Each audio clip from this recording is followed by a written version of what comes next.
Day is just around the corner, and that means summer events are kicking off. The Waterbury Farmers Market comes back for the season on May 26th, and concerts in the park start a few weeks after. So head to Rusty Parker Memorial Park for a Thursday evening of food and fun.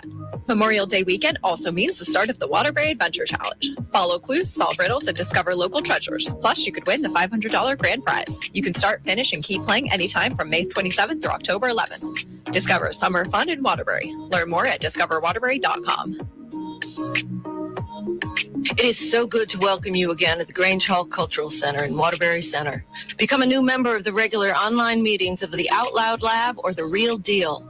A Crossroads Center for the Arts, our resident nonprofit arts organization, invites you to join them for nature art classes, eco-artist meetups, and submit art for their summer exhibit. Visit us on Facebook or email us at grangehallcc@gmail.com. Looking for a summer job? Why not work where the customers are the happiest around? Why are they so happy? Because they're getting the best authentic maple creamies in central Vermont at Legendary Maple and Ice Cream. Legendary Maple and Ice Cream is looking to fill summer full and part-time positions. If the idea of providing tasty dairy treats to a hungry public appeals to you, stop in to apply. Legendary Maple and Ice Cream. Look for the ice cream windows in Williamstown. The Brady Farkas Show is produced and funded by WDEV and the Radio Vermont Group. We welcome listener feedback. Email your comments to wdev@radiovermont.com. The teams you care about. Mac Jones is good. That's not the question. The question is he good enough to win repeatedly in this loaded AFC? The stories that matter to you. If I'm Xander Bogaerts, I need three things in order to get over that insulting contract offer. This is your home for New England sports. Jason Tatum, superstar. Book it. This is the Brady Farkas Show on WDEV AM, FM, and WDEVradio.com.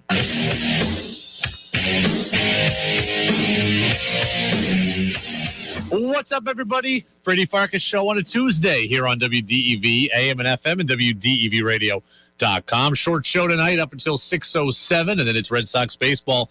Sox looking to play a whole hell of a lot better than they did last night, although Connor Siebold's final line was a lot worse than his actual performance was. Alex Cora admitted we had to stretch him out and try to get him as long as we possibly could because we needed bullpen help. But the Sox are certainly going to look to bounce back today with Michael Wacha on the mound. So, again, pregame show 6:07, first pitch 7:07. I got to say, I cannot take my eyes off right now. As I talk, I cannot take my eyes off this Wimbledon match right now. This is a first-round match between an unranked Serena Williams and Harmony Tan out of France, who I have to say I have never heard of. And it's no disrespect to her.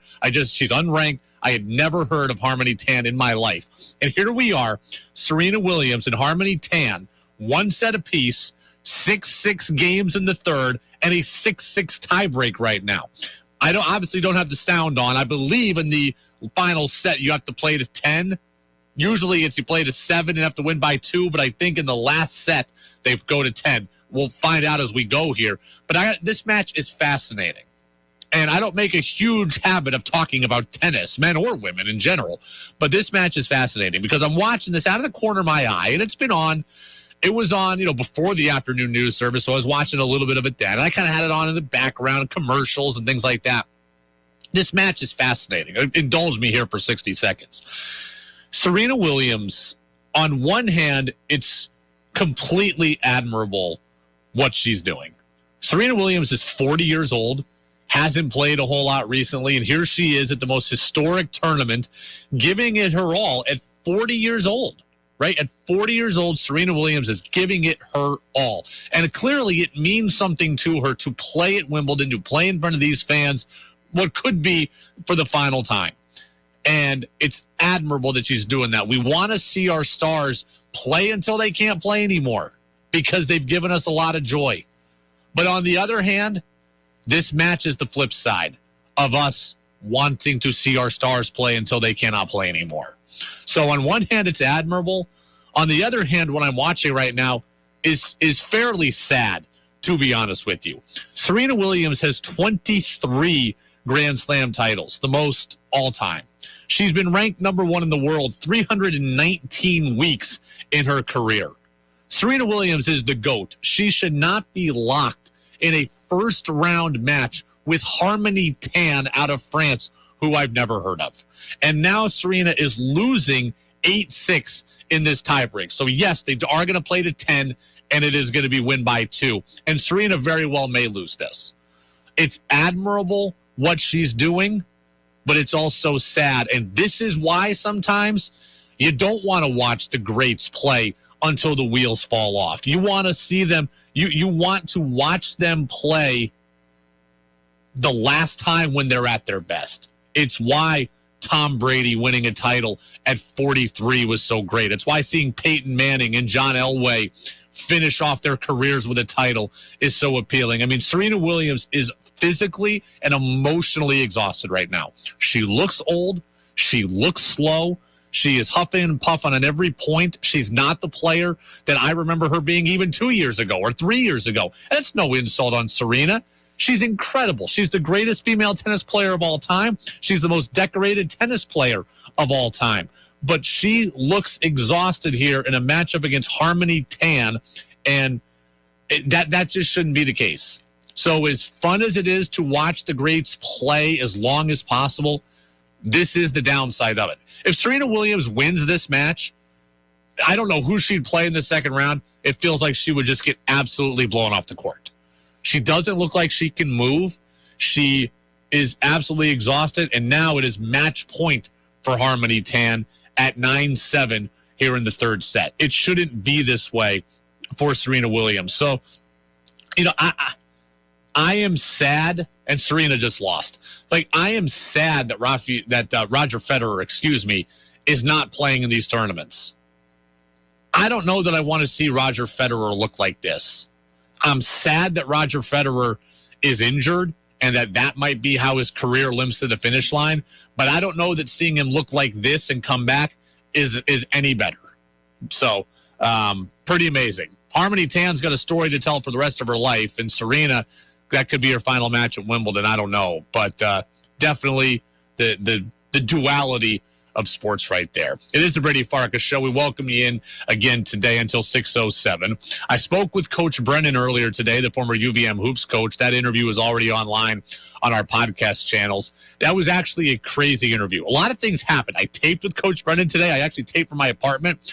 As I'm talking to him, the lawn people are going around like it was silent, and then the lawn people go around. I had to move to a different room as we were talking. I'm carrying my laptop around trying to find a quiet space. Coach Brennan read a poem about Steph Curry. It was a good interview, but it was a little all over the place.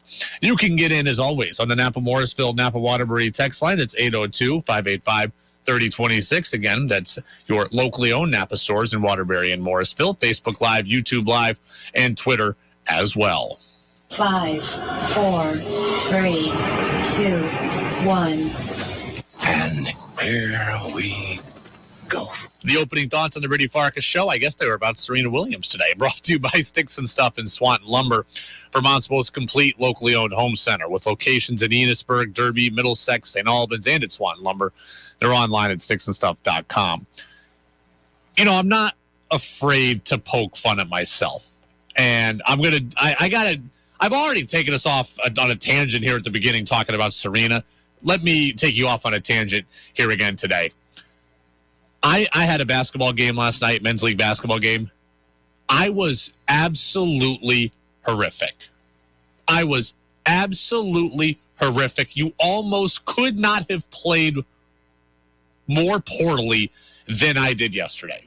So I play men's league hoop in Essex, right? It's a league. It's not pickup, but it's also not so serious of a league, right? Like, there's no officials. You call your own fouls, but I have a jersey. I have the same team every week. We play a real schedule, etc. It goes for like 2 months.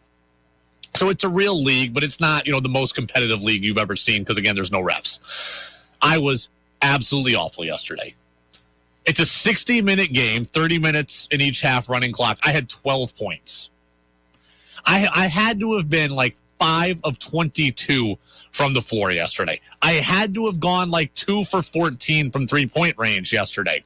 I missed the front end of a 1-and-1 at the end of the game that could have iced the game, and instead I missed, and we ended up losing by 1.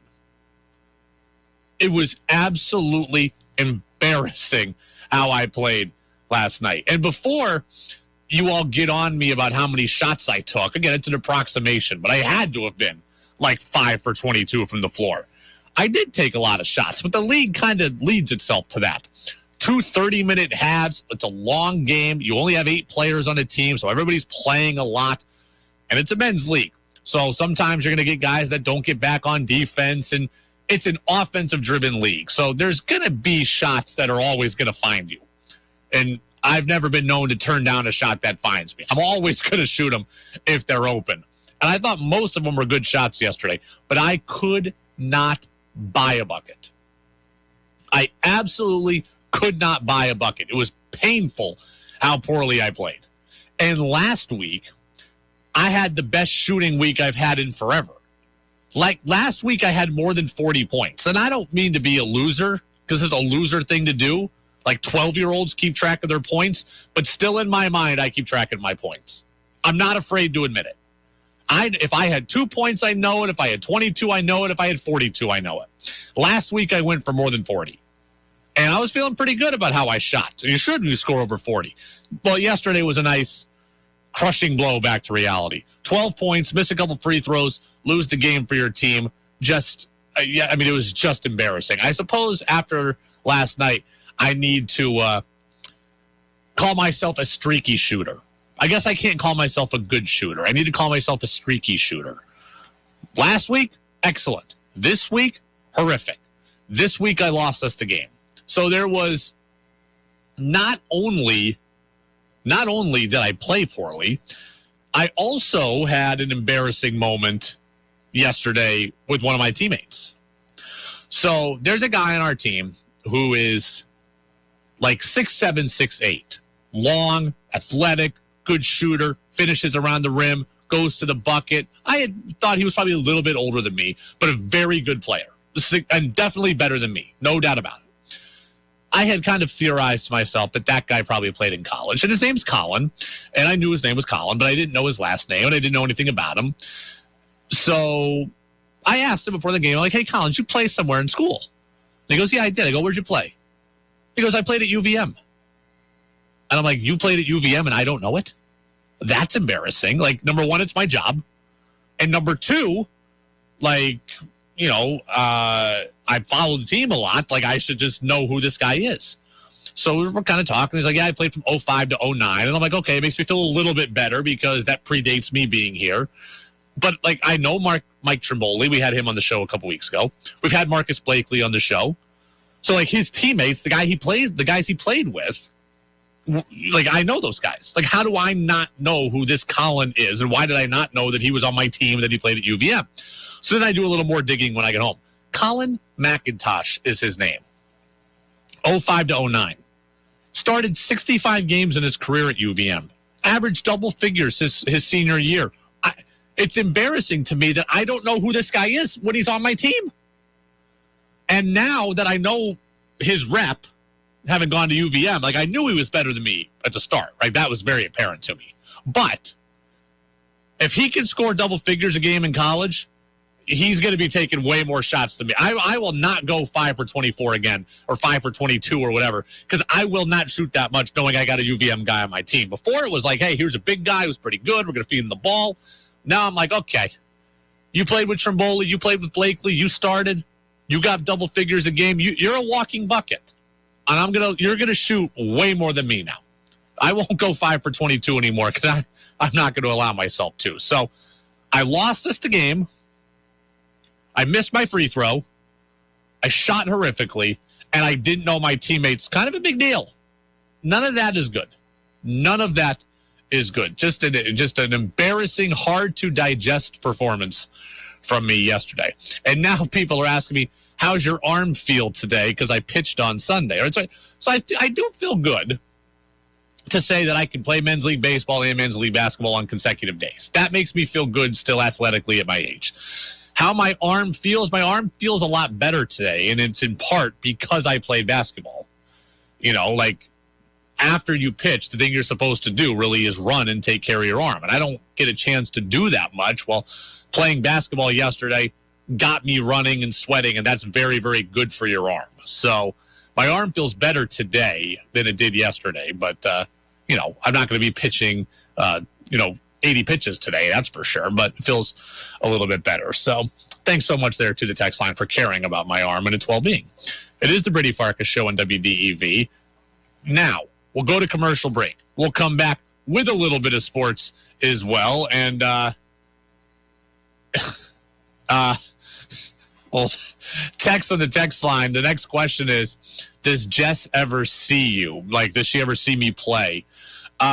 She does not see me play basketball because that's just not the kind of thing that, like, it's not that serious where, like, you're getting fans, right? Like, the only people who are there that aren't playing are just, guys' kids or something. So, no, she never sees me play basketball. So, when I told her I scored 46, didn't see it. When I told her I scored 12, didn't see it. I could come home every night and just say I scored 20, and she would have no idea of knowing. And maybe that's what I'll start doing if I start shooting like this again. Baseball, she's seen me play before. But the one time, this was years ago, but I was in a different league back in New York, and I was a starting pitcher in the All-Star game. And I threw probably 3 innings in that game, in that All-Star game. But the first batter of the game, I gave up a homer.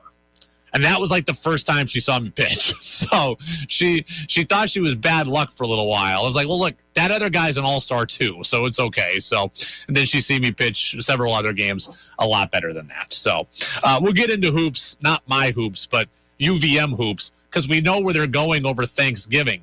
And I'm actually a pretty big fan of this decision. That's next on WDEV.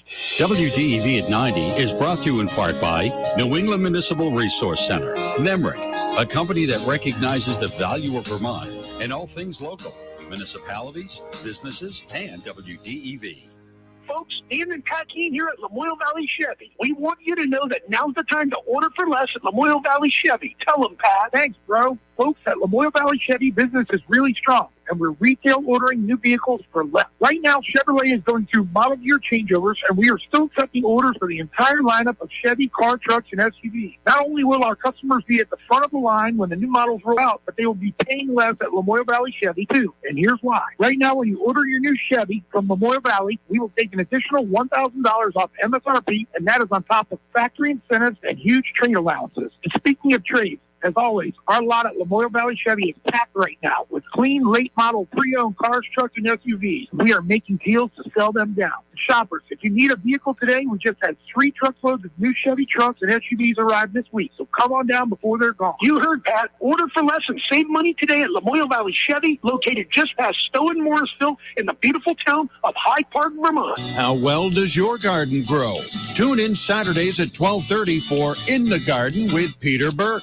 Peter and co-host Joel Nashman give you 1 full hour of the latest news, helpful tips, and your calls to talk about what's happening in your garden. It's brought to you in part by Poly Construction, Gregory Drive, South Burlington. One call does it all. In the Garden with Peter Burke. Live Saturdays at 12:30. Hear the podcast anytime at WDEVradio.com. Northfield Savings Bank is proud to sponsor WDEV at 90. Whether you're a builder, a maker, or a doer, at Northfield Savings Bank, we are proud to be the bank for Vermonters and Vermont businesses. Find out more about us at nsbvt.com. Member FDIC, Equal Housing Lender. Want Brady to hear your opinion on the sports stories of the day? Text in at 802-585-3026. Now it's back to the Brady Farkas Show on WDEV AM, FM, and WDEVradio.com.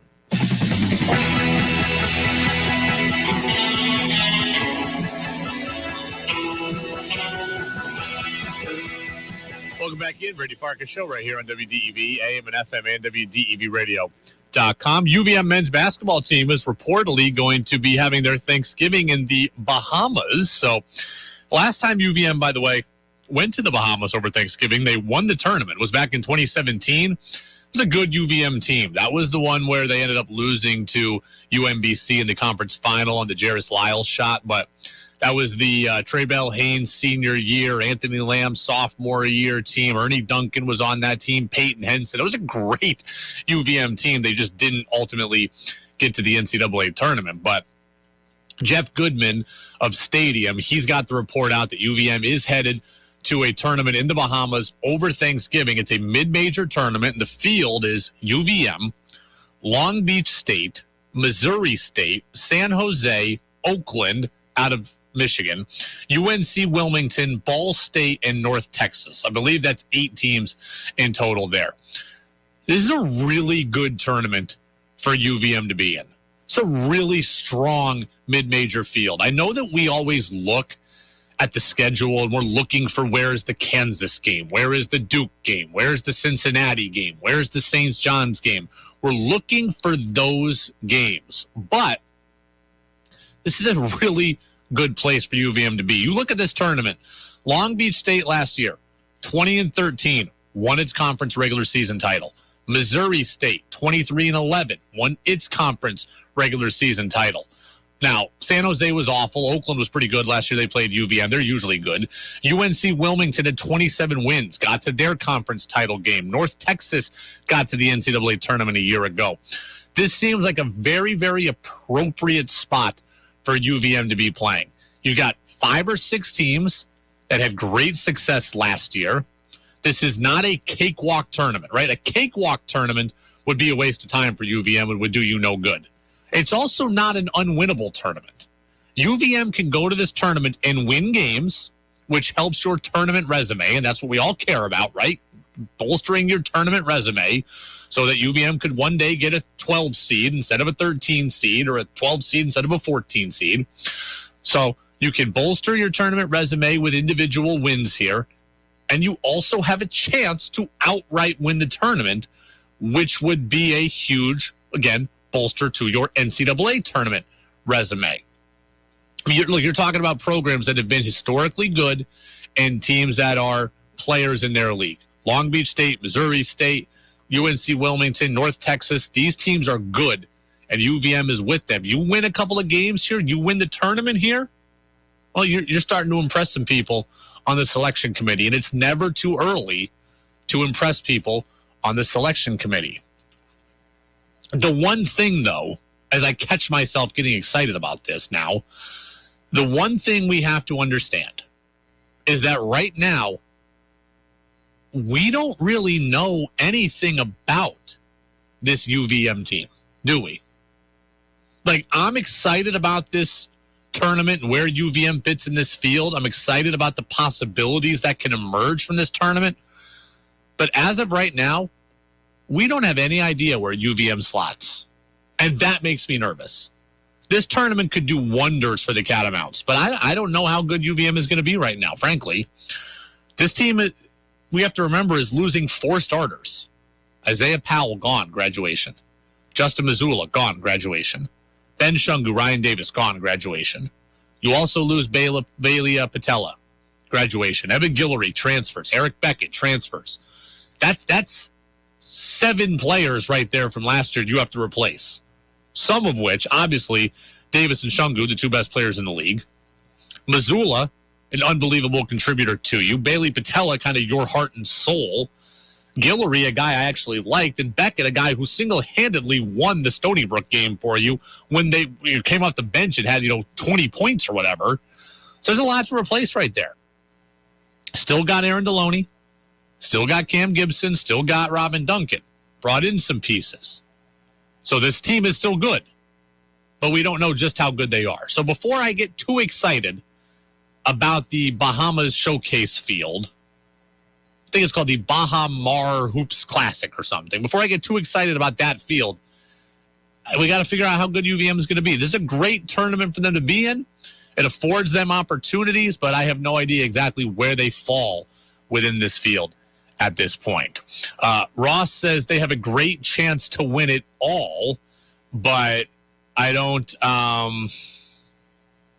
know. So he says, well, actually, I'm reading another text too. Ross says they have a great chance to win it all. I hope so. I'm excited about Sam Alamutu. a top recruit who we didn't see last year, really. Nick Fiorillo, I think, is going to be good. I like him a lot. Very good shooter from the outside. They could use, a guy who can play down low. Fiorillo is more of an outside player, or at least he was a year ago. We'll see what happens this year. But I think we're going to all like UVM. The question is it fair to expect them to go 17-1 in the league? I don't know that that's fair. Is it fair for them to ask them to go 16-2? That I don't know. But I think the team is good, and I think they have interesting pieces. I think this tournament is a great early test for them over the course of the season. All right, I want to go right here to the Red Sox because there was an interesting hypothetical trade discussion that was brought up yesterday from Jim Bowden of The Athletic. Jim Bowden, a former Major League Baseball general manager. Last week, remember I mentioned I wish the Red Sox could go get Frankie Montas from the A's. I said I wish it could happen, but that it probably can't. Well, Jim Bowden of The Athletic mentioned Luis Castillo of the Reds. Remember the guy who shut the Red Sox down a couple weeks ago? He mentions Luis Castillo of the Reds as a target for the Red Sox, and he's got a possible offer. So under this deal, the Red Sox will get Luis Castillo, the hard-throwing right-hander, starting pitcher, and they'd have to give up Nick York, Chris Murphy, and Jeter Downs to the Reds. Okay, York is the team's third-best prospect. Downs is fifth, and Murphy is 10th. He's the team's second-best pitching prospect. So you're talking about 3 of your top 10 prospects would have to go to Cincinnati here in this deal. First off, I tell you, I would do this deal. Okay? I would do this deal. I'm Mr. Farm System. I'm Mr. Plan for the Future. But in this case, I would do this deal if it were there. York is your third-best prospect, but he's not Tristan Cassis, and he's not Marcelo Meyer. That's good. I got to keep them. Downs, I don't have much need for, really, right? Like, if I keep Bogarts and I've got Story, don't need Jeter Downs for the most part. And, by the way, his star has really fallen. And Murphy, the pitcher, he's lefty, second-best pitching prospect. He's a guy, really, I haven't heard that much about. He's 24 years old. He's in Double-A. Probably doesn't even make his debut until 25 or 26 at a time when he's a lot older. Look, I've heard about Josh Winkowski. I've heard about Connor Siebold. I've heard about Brian Bayo. I haven't heard a whole lot about Chris Murphy. I'd do this deal. If this deal were really out there, I would make it. Nick York, Chris Murphy, Jeter Downs for Luis Castillo. By the way, Luis Castillo, who has a year and a half left on his contract, deal I would do. I don't have to give up Marcelo Mayer. I don't have to give up Bayo. I don't have to give up Duran, who I like. I don't have to give up Siebold, who I saw yesterday. I don't have to give up Winkowski. And I don't have to give up Cassis. So if I don't have to give up those pieces, then I am in. I am all for Chaim Bloom restocking the farm system. I am all for it. I don't want to blow it out on rental players. This is a player that's available for a year and a half, not a total rental. He's a player who's 29 years old in Luis Castillo. And I don't have to give up any of the guys that I'm truly in love with. And that is Mayer, Cassis, and Bayo. And I like Duran. I don't have to give up any of it. If that's the case, then I am in. And if Chaim Bloom could actually make this deal, then I'm good with it. This is a Red Sox team that deserves to be invested in. Okay? It's time. The Red Sox have gotten themselves to a position where they have proven they are worthy of being invested in. This is a team now. By the way, it's no longer like you're going all in for a one-game playoff. You actually have a short series now in the first round. The Red Sox, I don't know. This might be the last go-around with J.D. Martinez. The last go-around with Xander Bogaerts. This is the time to try to go in and win the World Series. If I can get Castillo, that would be huge. And some of you are saying, we don't need rotation help. No, what you need is bullpen help. But if Luis Castillo and Chris Sale come back to your rotation, and now Garrett Whitlock goes to the bullpen, and maybe Rich Hill goes to the bullpen, or Nick Pivetta goes to the bullpen for the playoffs again, where he was great last year, that's a deal I'd make 100 times out of 100. I get a 29-year-old pitcher with a year and a half of team control who's really good, who's had an ERA only over 4 once in his career. Luis Castillo has played on some Reds teams that haven't been very good. He's had an ERA over 4 just once in 6 years. I get that pitcher.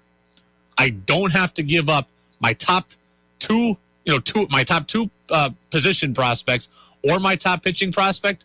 Check, check, check. And by the way, if this deal could potentially get Castillo, I would go and try to get this deal for Montas. I don't know that the A's would take it, but you're going to get 3 of my top 10 prospects, but they're 3 guys that I think I can cope with getting rid of. I would do it. I don't know that it's realistic. Honestly, it feels light for the Reds. That feels like the Red Sox would win that trade pretty easily to me. Nick York is a guy we love at the plate. Downs I have no time for. And then Murphy, again, a guy I haven't heard much about. I've heard about Bayo. I've heard about Winkowski. I've heard about Seabold. Haven't heard a whole lot about Chris Murphy. This is the time to take my shot. Martinez might be gone, and he's getting older. Bogarts might be gone. You don't know what happens with Devers in the future. This team, the 2022 Red Sox, needs to be invested in. Again, I am Mr. Farm System. I love prospects. I love hoarding them. Not in this case. If I can get this deal or one similar to it without touching Casas, Bayo, or Meyer, I'm in. It's the Brady Farkas Show on WDEV, AM and FM, and WDEVradio.com. Get a text in from a Reds fan who says, as a Reds fan, Jeter Downs is good enough for me, and the other guys are gravy. He'd take it. It's good for both teams. So one of our listeners takes it as well from the Reds' perspective. We'll give you the Red Sox lineup. That's coming up next. Sox getting ready for the Blue Jays about 7 minutes from now. We'll tell you who's starting and where. That's next on WDEV, AM and FM. 96.1 WDEV FM Warren. 96.5 W243 AT Barrie. 98.3 W252 CU Montpelier. AM 550 WDEV Waterbury. This is CBS News on the Hour, sponsored by Facet Wealth. I'm Monica Ricks in New York. Bombshell testimony from a former White House aide in a special January 6 hearing today in Washington. CBS's Steve Futterman reports. Cassidy Hutchinson described the dramatic scene inside the presidential SUV. The president reached up towards the front of the vehicle to grab at the steering wheel. When the Secret Service refused to take former President Trump to the Capitol to be with his supporters. Mr. Trump, she said, was enraged. The president said something to the effect of, I'm the effing president, take me up to the Capitol now. And when Mr. Trump was told his supporters were armed, she said he brushed it off, saying they are not out to get me. Her reaction when he went after Mike Pence. As an American, I was disgusted. Steve Futterman, CBS News. Ghislaine Maxwell plans to appeal her 20-year prison sentence. Here's CBS's Jerika Duncan. The judge making note prior to the sentencing that this is not an issue of Ghislaine Maxwell being a proxy for Jeffrey Epstein, she said, but this is someone who was part of a scheme and committed crimes. Maxwell helped Epstein abuse teen girls for years. The feds are now investigating a deadly Amtrak derailment in Missouri where at least 4 people died. NTSB Chair Jennifer Homendy says the train's black box will give them more details on the crash. That event recorder is going to give us information on when the locomotive engineer blew the horn. It's going to give us information on the speed. Officials say the train was going 85 miles per hour when it slammed into a dump truck. CBS's Cammie McCormick is at the Pentagon, where the U.S. is set to announce new long-term military deployments across Europe. National Security Advisor Jake Sullivan says there will be an announcement tomorrow on building up land, sea, and air forces over the long term. They'll be focused on the Baltics, the Balkans, and NATO's eastern flank. There's been a steady buildup of U.S. forces in Europe since Russia's war in Ukraine, and a steady supply of more weapons. Some East Coast drivers will get big gas price breaks this weekend. Here's CBS's Jim Kursula. Family-owned convenience store chain Sheetz has dropped the price of a gallon of regular gas to $3.99 for the 4th of July holiday weekend. These women stopped at a Sheetz in Raleigh, North Carolina. I saw the $3.99 for $88. I was like, oh, I just got so excited. A couple of dollars will help with anybody, I think. The national average for a gallon of regular unleaded is $4.89, according to AAA. Serena Williams is out at Wimbledon. The tennis star just lost her first singles match in nearly a year, getting beat in 3 sets by French player Harmony Tan. This is CBS News. Facet Wealth is an SEC-registered investment advisor. They offer customized financial planning for you, not just your assets. Learn more at facetwealth.com/Jill. Rob tried to manage his constipation with belly pain, discomfort, and bloating day after day. After realizing it was irritable bowel syndrome with constipation or IBS-C, he found another way and finally said yes to adding Linzess. Linzess, or linaclotide, is a prescription medicine that treats IBS-C in adults. Linzess works differently than laxatives. It lets you have more frequent and complete bowel movements and helps relieve overall abdominal symptoms, belly pain, discomfort, and bloating. These symptoms were studied in combination, not individually. Do not give Linzess to children less than 2 years old. Do you know what people see when they Google you? Search engines don't always get it right. And when they're wrong, it's your reputation on the line. So what do you do when you don't agree with your search results? Call Reputation Defender at 800-401-6681. Reputation Defender is one of the most trusted names in online reputation repair. We have over a decade of experience in fixing people's search results, and we can help you too. Using cutting-edge approaches, Reputation Defender pushes unflattering information down to lower pages of your search results, where few people ever look. We also promote the good stuff so that it rises to the top, letting you put your best foot forward. Your good name is too valuable to leave to the whims of a Google algorithm. You owe it to yourself to take control with Reputation Defender. Visit www.reputationdefender.com or call 800-401-6681 for free advice on your situation. That's 800-401-6681. You don't get to be the league's all-time leading rusher without feeling some pain. Pro football legend Emmitt Smith knows joint pain, and he also knows the old treatments aren't the only treatments. Today, there's a natural alternative to drugs and surgery. It's biologic therapies from QC Kinetics. I'm talking regenerative solutions that encourage your body to heal and repair itself. Do you have pain in your hips, knees, shoulder, lower back? Want to get your life back? The local medical professionals at QC Kinetics can help. Call to learn more about this exciting natural way to deal with chronic joint pain. Don't put it off. Call QC Kinetics. Restorative regenerative solutions with no downtime and lasting results. Don't let your joint pain keep you from doing the things you love. There's a new natural solution that patients are raving about. QC Kinetics. Make the call to QC Kinetics. Tell them Emmitt Smith sent you. Call QC Kinetics. 802-PAINLESS. That's 802-PAINLESS. QC Kinetics. 802-PAINLESS. That's 802-PAINLESS. Treatments are not yet FDA approved.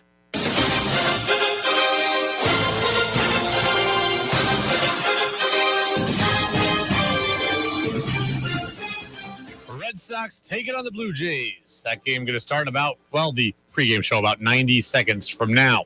Sox half game up on Toronto entering this one. Michael Wacha 6-1 with a 2.34 as your Sox pitcher. Ross Stripling 4-2 with a 3.08. He gets the ball for the Jays. Rob Refsnyder leads off in center. Rafael Devers is at third. JD Martinez the DH. Xander Bogaerts at short. Alex Verdugo in left.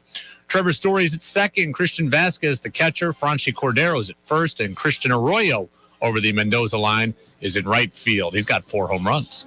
George Springer's the DH tonight for Toronto with 14 homers. Bo Bichette is at short. Vlad Jr.'s at first, hitting .268. Teoscar Hernandez is in right. Lourdes Gurriel Jr. is in left. Matt Chapman is at third. Santiago Espinal is at second.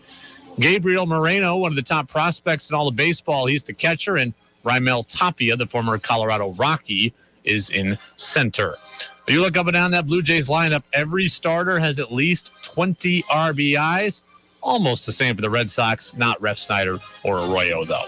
That's it for us. Go download the podcast on the Brady Farkas Show podcast channel. Subscribe to us there. Get the show for free every single night. Everybody go Sox.